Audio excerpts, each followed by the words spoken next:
लगभग 35 साल का एक खान आंगन में आकर रुक गया। हमेशा की तरह उसकी आवाज सुनाई दी, अम्मा। हींग लोगी। पीठ पर बंधे हुए पीपे को खोलकर उसने नीचे रख दिया और मौलसिरी के नीचे बने हुए चबूतरे पर बैठ गया। भीतर बरामदे से 9-10 वर्ष के एक बालक ने बाहर निकलकर उत्तर दिया, अभी कुछ नहीं लेना है, जाओ। पर खान भला क्यों जाने लगा।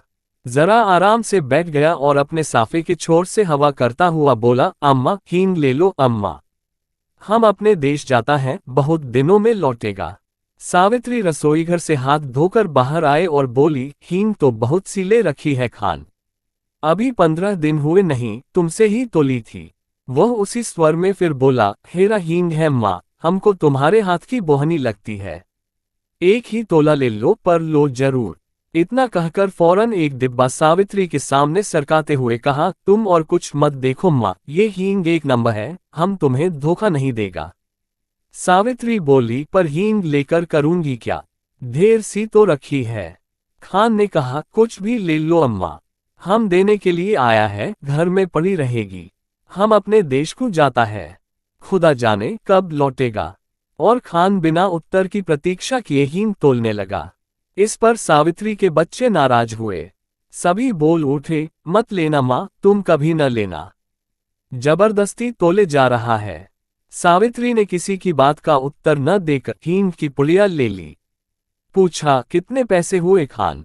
35 पैसे अम्मा, खान ने उत्तर दिया। सावित्री ने 7 पैसे तोले के भाव से 5 तोले का दाम 35 पैसे लाकर खान को दे दिए। खान सलाम करके चला गया। पर बच्चों को माँ की यह बात अच्छी न लगी। बड़े लड़के ने कहा, माँ तुमने खान को वैसे ही 35 पैसे दे दिए, हींग की कुछ जरूरत नहीं थी। छोटा माँ से चिढ़कर बोला, दो माँ, 35 पैसे हमको भी दो, हम बिना लिए न रहेंगे।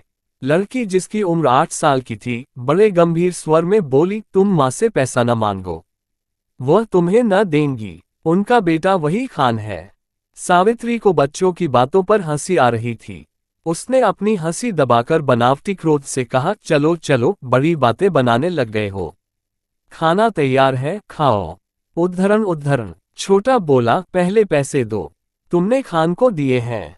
सावित्री ने कहा, खान ने पैसे के बदले में हींग दी है, तुम क्या दोगे। छोटा बोला, मिट्टी देंगे। सावित्री हंस पड़ी, अच्छा चलो, पहले खाना खा लो, फिर मैं रुपया तुड़वाकर तीनों को पैसे दूंगी। खाना खाते खाते हिसाब लगाया, तीनों में बराबर पैसे कैसे बनते।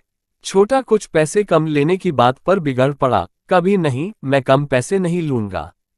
दोनों में मारपीट हो चुकी होती, यदि मुन्नी थोड़े कम पैसे स्वयं लेना स्वीकार न कर लेती। कई महीने बीत गए, सावित्री की सब हींग खत्म हो गई। इस बीच होली आए। होली के अवसर पर शहर में खासी मारपीट हो गई थी। सावित्री कभी कभी सोचती, हींग वाला खान तो नहीं मार डाला गया। न जाने क्यों, उस हींग वाले खान की याद उसे प्रायः आ जाया करती थी। एक दिन सवेरे सवेरे सावित्री उसी मौलसिरी के पेड़ के नीचे चबूतरे पर बैठी कुछ बुन रही थी। उसने सुना, उसके पति किसी से कड़े स्वर में कह रहे हैं, क्या काम है, भीतर मत जाओ, यहाँ आओ। उत्तर मिला, हींग है, हेरा हींग। और खान तब तक आंगन में सावित्री के सामने पहुंच चुका था। खान को देखते ही सावित्री ने कहा, बहुत दिनों में आए खान, हींग तो कब की खत्म हो गई। खान बोला, अपने देश गया था माँ, परसों ही तो लौटा हूं। सावित्री ने कहा, यहाँ तो बहुत जोरों का दंगा हो गया है। खान बोला, सुना समझ नहीं है लड़ने वालों में। सावित्री बोली, खान तुम हमारे घर चले आए, तुम्हें डर नहीं लगा। दोनों कानों पर हाथ रखते हुए खान बोला, ऐसी बात मत करो अम्मा, बेटे को भी क्या माँ से डर हुआ है, जो मुझे होता। और इसके बाद ही उसने अपना डिब्बा खोला और एक छटाक हींग तोलकर सावित्री को दे दी। रेजगारी दोनों में से किसी के पास नहीं थी। खान ने कहा कि वह पैसा फिर आकर ले जाएगा। सावित्री को सलाम करके वह चला गया। इस बार लोग दशहरा दूने उत्साह के साथ मनाने की तैयारी में थे। 4 बजे शाम को मां काली का जुलूस निकलने वाला था। पुलिस का काफी प्रबंध था। सावित्री के बच्चों ने कहा, हम भी काली का जुलूस देखने जाएंगे। सावित्री के पति शहर से बाहर गए थे। सावित्री स्वभाव से भीरू थी। उसने बच्चों को पैसों का, खिलौनों का, सिनेमा का न जाने कितने प्रलोभन दिए पर बच्चे न माने सो न माने। नौकर रामू भी जुलूस देखने को बहुत उत्सुक हो रहा था। उसने कहा, भेज दो न माँ जी, मैं अभी दिखाकर लिए आता हूँ। लाचार होकर सावित्री को जुलूस देखने के लिए बच्चों को बाहर भेजना पड़ा। उसने बार बार रामू को ताकीद की कि दिन रहते ही वह बच्चों को लेकर लौट आए। बच्चों को भेजने के साथ ही सावित्री लौटने की प्रतीक्षा करने लगी। देखते ही देखते दिन ढल चला। अंधेरा भी बढ़ने लगा पर बच्चे न लौटे। अब सावित्री को न भीतर चैन था न बाहर। इतने में उसे कुछ आदमी सड़क पर भागते हुए जान पड़े। वह दौड़कर बाहर आई, पूछा, ऐसे भागे क्यों जा रहे हो? जुलूस तो निकल गया ना? एक आदमी बोला, दंगा हो गया जी, बड़ा भारी दंगा। सावित्री के हाथ पैर ठंडे पड़ गए। तभी कुछ लोग तेजी से आते हुए दिखे। सावित्री ने उन्हें भी रोका। उन्होंने भी कहा, दंगा हो गया है। अब सावित्री क्या करे? उन्हीं में से एक से कहा, भाई तुम मेरे बच्चों की खबर ला दो।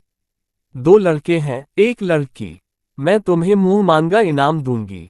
एक देहाती ने जवाब दिया, क्या हम तुम्हारे बच्चों को पहचानते हैं माँ जी? ये कहकर वह चला गया। सावित्री सोचने लगी, सच तो है, इतनी भीड़ में भला कोई मेरे बच्चों को खोजे भी कैसे?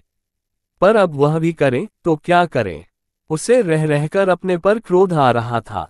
आखिर उसने बच्चों को भेजा ही क्यों? वे तो बच्चे ठहरे, जिद तो करते ही, पर भेजना उसके हाथ की बात थी। सावित्री पागल सी हो गई। बच्चों की मंगल कामना के लिए उसने सभी देवी देवता मना डाले। शोरगुल बढ़कर शांत हो गया। रात के साथ साथ नीरवता बढ़ चली, पर उसके बच्चे लौटकर न आए। सावित्री हताश हो गई और फूट फूट कर रोने लगी। उसी समय उसे वही चिरपरिचित स्वर सुनाई पड़ा, अम्मा। सावित्री दौड़कर बाहर आई। उसने देखा, उसके तीनों बच्चे खान के साथ सकुशल लौट आए हैं। खान ने सावित्री को देखते ही कहा, वक्त अच्छा नहीं है अम्मा। बच्चों को ऐसी भीड़ भाड़ में बाहर न भेजा करो। बच्चे दौड़कर मां से लिपट गए।